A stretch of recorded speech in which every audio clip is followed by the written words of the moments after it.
저처럼 한인마트가 먼 지역에 일하는 워홀러들에게 무료로 한국 식품을 택배로 보내줘요. 저도 한번 받아서 먹었습니다. 완전 꿀팁이죠? 안녕하세요. 저는 코비입니다.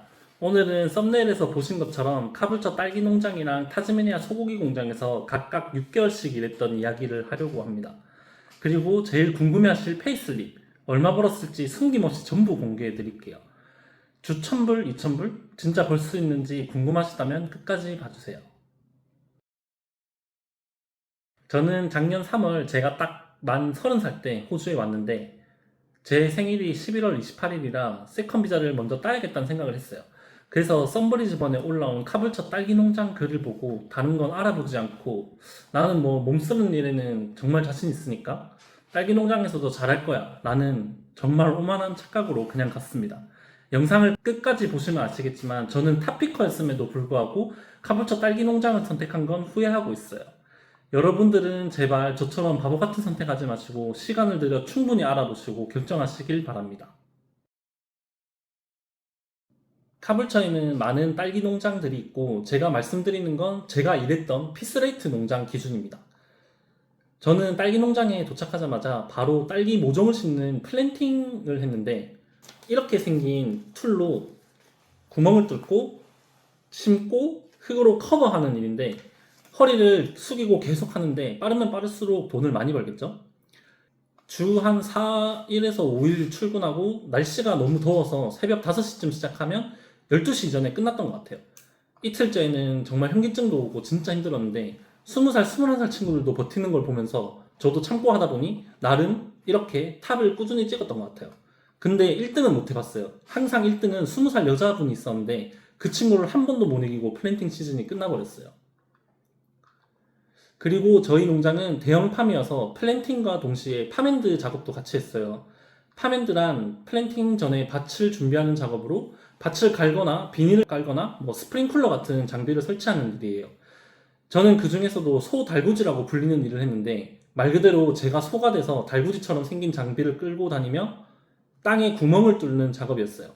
이때는 아울리로 받긴 했었는데 하루에 3시간, 4시간이면 끝났던 것 같아요. 플랜팅이 다 끝나고 나면 딸기가 열리기 전에 비시즌이라 리플랜팅 커팅 작업을 해요. 리플랜팅은 죽거나 작은 플랜트 옆에 새로운 플랜트를 다시 심는 일이고 커팅은 죽은 잎을 정리하거나 러너라는 이상한 줄기를 자르는 일인데 이렇게 해야 딸기가 잘 열린다고 하더라고요. 이때부터 날씨가 조금 풀려서 뭐 오후 2시 정도까지 일했던 것 같은데 뭐 일찍 끝날 때도 많았어요. 플랜팅이 끝나서 이제 좀 허리를 피나 생각했었는데 와 진짜 커팅이 제일 힘들었어요. 커팅은 이렇게 진짜 계속 숙이고 일을 해야 돼서 진짜 이땐 진지하게 그만두고 싶더라고요. 근데 피킹 하이 시즌이 되면 돈을 많이 벌 수 있다라는 컨트랙트 말만 믿고 기다렸습니다. 이제 딸기가 조금씩 열리기 시작하면 본격적으로 피킹을 합니다.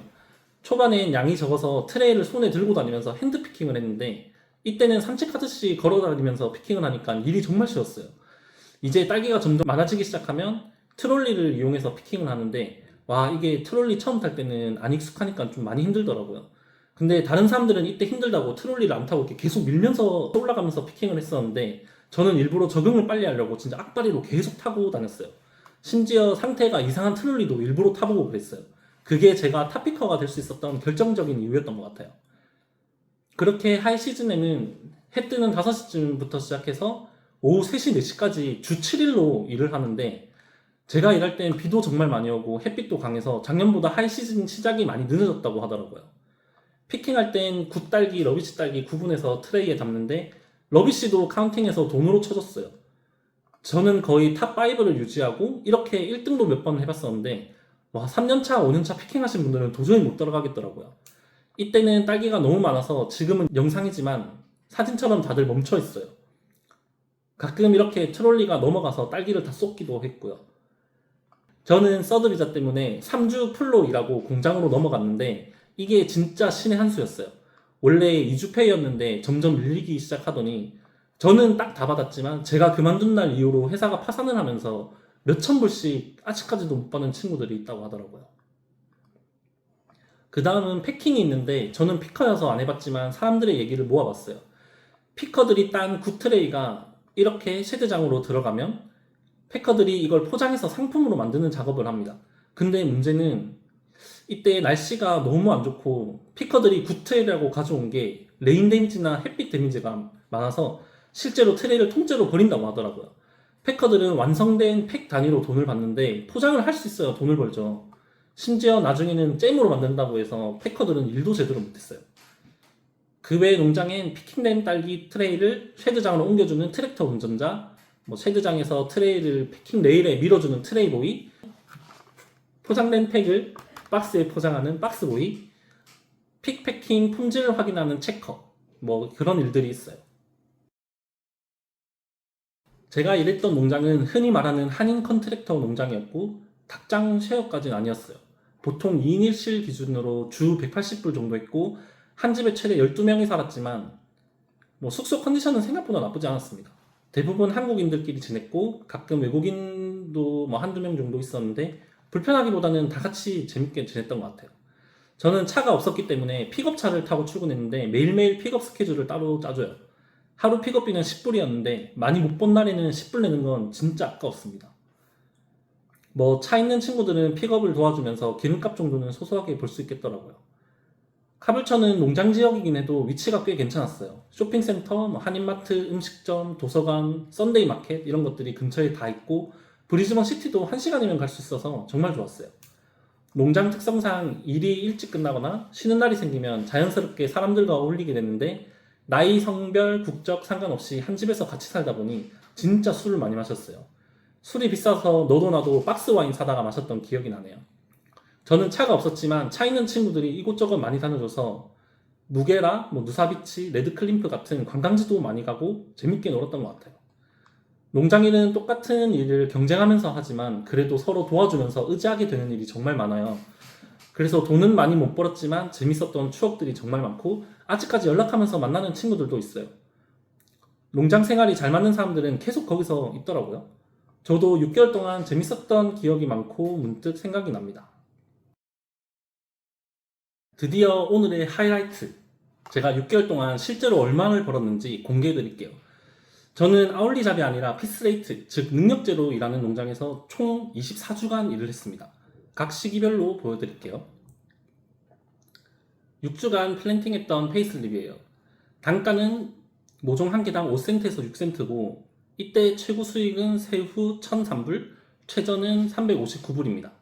제가 2주차에 1,000불을 받으면서 괜찮은데? 라고 생각했었습니다. 그 뒤로는 망했지만요. 다음은 한 시즌 전 12주간 페이슬립이에요. 파맨드는 아울리였고 커팅은 개당 2에서 3센트. 최초 핸드피킹은 트레이당 무려 17불이었는데 딸기가 많아질수록 단가는 내려가요. 그 후로 피킹은 1.5불에서 6불 정도 했네요. 비시즌 때라 이때 최고 수익은 새우 776불, 최저는 새우 75불입니다. 75불. 이때는 주에 하루 출근했어요. 마지막 하이 시즌 6주간의 페이슬립이에요. 체감상 6주보다는 짧았지만 편의상 6주라고 했고 비가 자주 와서 풀 출근을 못한 주가 많아요. 이때 단가는 트레이당 1불까지 떨어졌다가 마지막에는 1.2불로 받았네요. 이때 최고 수익은 새우 1086불, 최저 새우 617불입니다. 마지막 4주 정도 1000불씩 받았었네요.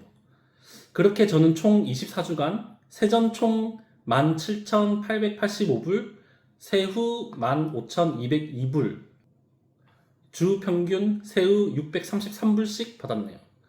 지금 생각해보면 의아한 게 딸기가 적을 때 단가가 높고 딸기가 많을 때 단가가 낮으면 내가 버는 금액은 같은 거네요.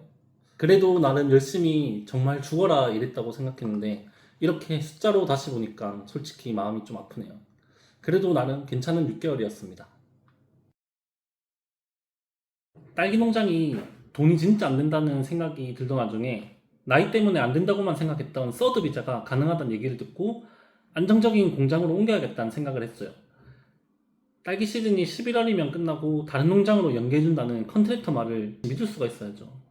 한두 번 속는 것도 아니고. 여러분은 월와서 절대 책임지지 않는 다른 사람 말을 듣지 말고 본인 스스로 알아보시고 선택하셨으면 좋겠습니다. 여기서 미리 스포일러를 하자면 저는 결국 서드를 받았고 어떻게 가능했는지는 제 채널 다른 영상에 있으니 한번 봐주시면 좋겠습니다. 공장 일도 역시 썬브리즈번을 통해 정보를 찾았어요. 그때 당시에 같은 공장인도 여러 에이전시가 모집 중이었고 그 중에 가장 빠르게 연락을 준 에이전시를 통해 타즈메니아에 있는 소고기 공장으로 가게 됐습니다. 에이전시에 따라 조건이 조금씩 다른데 어떤 에이전시는 숙소와 픽업까지 제공해주는 곳이 있었어요. 제가 이용한 에이전시는 한인 사이트에서 구했지만 외국 에이전시더라고요. 그래서 그런지 공장 연결만 해주고 집과 차는 직접 구해야 했습니다. 근데 보통 한인 에이전시는 다 해주더라고요. 집 매물이 타즈메니아 외곽이라 그런지 플랜메이트나 마켓플레이스는 매물이 별로 없었고 페이스북에 올라온 글 몇 개를 보고 연락한 뒤 인스펙션 본 날 바로 입주하게 되었습니다. 저는 둘이서 주에 220불, 굉장히 저렴한 집을 구했고 놀러오는 친구들마다 스미스턴에서 제일 좋은 집이라는 이야기를 들을 정도로 좋은 집이었어요. 차 같은 경우는 타즈메니아 가기 전부터 마켓플레이스, 검트리 같은 여러 사이트에서 차량 매물을 찾았는데 정말 매물이 거의 없더라고요. 그나마 있는 곳은 호바트였기 때문에 브리즈번에서 비행기를 타고 직접 호바트까지 갔습니다. 제가 차량에 관해 제일 많이 고민했던 게 사람한테 살 것이냐 아니면 중고차 매장에서 살 것이냐였는데 사람한테 사면 저렴하지만 문제는 타즈메니아는 RWC가 필수가 아니기 때문에 안전에 대한 위험도가 있었고 매장에서 사면 조금은 비싸지만 딜러가 그래도 그런 검사를 하고 팔기 때문에 안정을 보장할 수 있다는 장점이 있겠죠. 어떻게 할까 고민하던 찰나에 중고차 매장에서 엄청 저렴한 3,000불짜리 차가 나온 거예요. 근데 또 제가 농장에서 돈을 많이 못 벌었잖아요. 이건 진짜 내 차다 하면서 그 차를 샀죠. 근데 이 차가 5시간 동안 운전해서 스미스턴이라는 지역으로 가야 하는데 한두 번 시동이 꺼지더라고요. 다행히 다시 시동은 잘 걸려서 도착했는데 그래도 6개월 동안은 잘 타고 다녔습니다. 아무튼 매장에서 사도 안정은 보장돼 있지 않더라고요. 조심하세요, 여러분도. 제가 일했던 공장은 타즈메니아 스미스턴에 위치해 있고 소고기 공장이었습니다. 입사 전에 에이전시에서 피지컬 테스트 간단한 건강검진을 했고 그건 당연히 무료로 진행됐고 공장에 도착하면 먼저 시설을 둘러보게 해주는데 식당, 탈의실, 작업구역 등 이런 거 안내받고 본격적으로 공장 내부를 구경하게 됩니다. 아쉽게도 내부에는 스마트폰 사용이 엄격히 금지가 돼 있어서 사진이 많이 없어요. 안쪽으로 들어가니 보닝룸, 킬룸, 오팔룸 등을 보여주셨고 마지막엔 소머리를 댕강 자르는 장면을 직접 보여주더라고요. 그때 아이 컨택한 소의 눈빛이 아직도 잊혀지지를 않네요. 공장 출근 첫날에는 안전교육을 듣고 동의서 같은 데 사인을 하면 그제서야 정식으로 일을 하게 됩니다. 저는 보닝룸에서 패킹 업무를 했었는데 주로 한국 워홀분들은 킬룸에서 고기 자르는 일이나 오팔룸에서 내장 패킹, 청소하는 플로어 보이 그리고 저와 같은 보닝룸 패킹 포지션에 주로 일했고 포지션은 랜덤 배정이라 누가 어떤 일을 맡게 될지는 정해져 있진 않아요. 저는 처음에 약 3개월간 뼈있는 고기를 포장하는 작업을 했고 그 후엔 진공 포장된 제품을 박스에 담고 라벨링하는 마무리 포장 작업 포지션으로 바뀌었었어요. 포지션은 원래 잘 안 바뀌는데 저는 운이 좋게 바뀌었던 것 같아요. 근무 시간은 월요일에서 금요일 오전 5시 반부터 오후 2시까지였고 쉬는 시간은 30분씩 총 2번 있습니다. 이렇게 하루에 7.6시간, 주 38시간을 딱 맞춰 일하고 엔간하면 조기 퇴근이나 오버타임은 없었어요. 업무 강도는 진짜 솔직히 말해서 저는 농장보다 공장이 훨씬 더 힘들었어요. 저희 공장은 하루에 소를 평균 500마리를 잡는데 그 고기들이 레일을 타고 진짜 계속 몰려옵니다. 계속. 잠깐도 쉴 수 없어요. 농장에선 최소한 내 페이스대로 조절하면서 일할 수 있는데 레일 속도에 맞춰서 일하니까 내가 멈추는 순간 고기가 쌓이는 상황이 되는 거예요. 3명에서 한 5명 정도 같이 손발을 맞춰서 일해야 되는데 여기서 한국인 분들이 정말 일을 잘한다는 걸 깨달았고 외국 친구들, 특히 오지는 우리를 외노자 취급을 하는 건지 일을 정말 대충 하더라고요. 일하면서 다투는 상황도 많이 있었고 의사소통이 잘 안 돼서 스트레스를 진짜 많이 받았어요. 확실히 다른 포지션 사람들 이야기를 들어봐도 사람으로 오는 스트레스가 제일 힘들다고 하더라고요. 그렇게 쉴 틈 없이 일하다 보니 특히 손이 진짜 안 좋아지는데 저는 마사지기, 파라핀 치료기 같은 치료 장비들도 샀었고 지금 공장을 그만둔 지 한 달이 지났는데도 아직까지 손가락이 제대로 안 지어질 정도입니다. 제가 살았던 이 스미스턴이라는 곳은 주변에 한인마트가 없어요. 제일 가까운 아시안마트가 차로 1시간 반?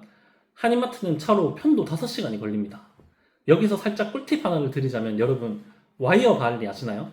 와이어 바알리 인스타그램에 들어가시면 저처럼 한인마트가 먼 지역에 일하는 워홀러들에게 무료로 한국 식품을 택배로 보내줘요. 저도 한번 받아서 먹었습니다. 완전 꿀팁이죠. 아무튼 그래도 주변에 우럴스가 있어서 거의 매일 음식을 직접 만들어 먹었어요. 요리 실력이 안 늘 수가 없어요. 그리고 여기는 한국인보다 사모아, 피지, 필리핀, 일본, 대만, 인도네시아 등 외국인 친구들이 정말 많았고 쉬는 날에는 외국인 친구들과 파티도 자주 해서 계속 영어를 사용하게 되더라고요. 저는 특히 애니메이션 모아나의 나라인 사모아 친구들을 좋아했는데 이 친구들 텐션이랑 흥이 진짜 장난이 아니에요. 다양한 외국 친구들을 사귀기에는 정말 좋았던 것 같아요. 그리고 타즈메니아에선 역시 여행 이야기하면 안 되죠. 일단 정말 자연을 소중히 하는 호주 중에서도 타즈메니아는 진짜 자연 그대로 보존되어 있는 곳이 많았어요. 운전해서 이동하는 그 순간순간조차도 자연 중심에 있는 그런 느낌을 받았는데 제가 제일 추천하는 곳은 크레이드 마운틴이에요. 살짝 트레킹을 하면서 구경하고 운이 좋으면 원뱃을 가까이서 볼 수도 있어요. 자연을 느끼고 캠핑을 좋아하는 사람들은 타즈메니아 정말 추천드려요. 그 외에 제가 갔던 여행지는 너무너무 많아서 제 채널 쇼츠 영상에 보시면 있습니다. 처음 스미스턴 공장으로 갈 땐 많이 불안하고 걱정했는데 일도 잘했고 좋은 친구들도 많이 만나고 여행도 다니면서 6개월 동안 모든 게 잘 풀렸고 정말 즐거운 추억으로 남아있습니다. 이제 제가 6개월 동안 실제로 얼마 벌었는지 공개해 드릴게요. 저는 캐주얼 아울리 잡으로 최초 시급 29.33불이었고 7주간 세전 1114불, 세후 947불을 받았습니다. 그 다음 7주차부터 28주까지 정말 운 좋게도 레벨업을 하면서 레벨 3가 돼서 시급 30.68, 세전 1165불, 세후 990불을 받았습니다. 중간에 홀리데이에 일해서 추가 페이를 받아서 세후 1089불을 받은 페이슬립도 있네요. 제가 일할 때는 크리스마스부터 새해까지 10일가량 홀리데이가 있었고 그때는 공장 셧다운 기간이었습니다. 그렇게 저는 총 세전 29,651불, 세후 25,202불을 벌었습니다. 같은 6개월 동안 일했던 농장 15,000불과 비교하면 추가 근무도 없고 10일 셧다운까지 했음에도 불구하고 무려 10,000불이라는 금액 차이가 나네요. 여러분은 농장 가지 마시고 제발 공장으로 가세요. 이렇게 저의 6개월씩 일한 농장 생활과 공장 생활, 실제 페이슬립까지 모두 공유해드렸습니다.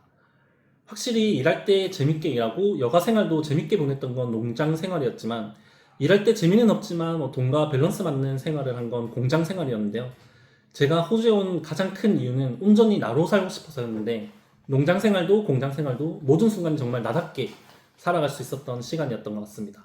여러분이 농장을 선택하시게 된다면 한인 컨트랙터 말을 너무 믿지 마시고 항상 사기에 조심하시고 아울리 보장되는 곳을 찾아보시면 좋을 것 같고 공장은 보통 대기 시간이 있을 수 있기 때문에 빠르게 컨택하시고 여러 공장을 미리 넣어 놓으시는 걸 추천드려요. 제가 일한 공장은 호주 중에서도 타즈메니아, 그 중에서도 시골인 스미스턴에 위치해 있고 공장 중에서도 난이도가 높은 육가공, 그 중에서도 소고기 공장이어서 비자가 급하거나 농장에서 또는 다른 업종에서 사기를 당하고 오시는 분들이 진짜 많이 있었어요. 여러분은 미리미리 준비하셔서 되도록이면 나답게 좋은 경험만 가득한 월 생활을 보내셨으면 좋겠습니다. 제 이야기가 누군가에게 도움이 되었기를 바라며 다음 영상에서 또 다른 이야기로 찾아올게요. 감사합니다. 뿅! 한두 번 속나. 여러분은 뭐라서 왜 웃으세요? 감동이 없다. 여러분은 워홀 와서 절대 책임지지 않는 다른 사람 말을 듣지 말고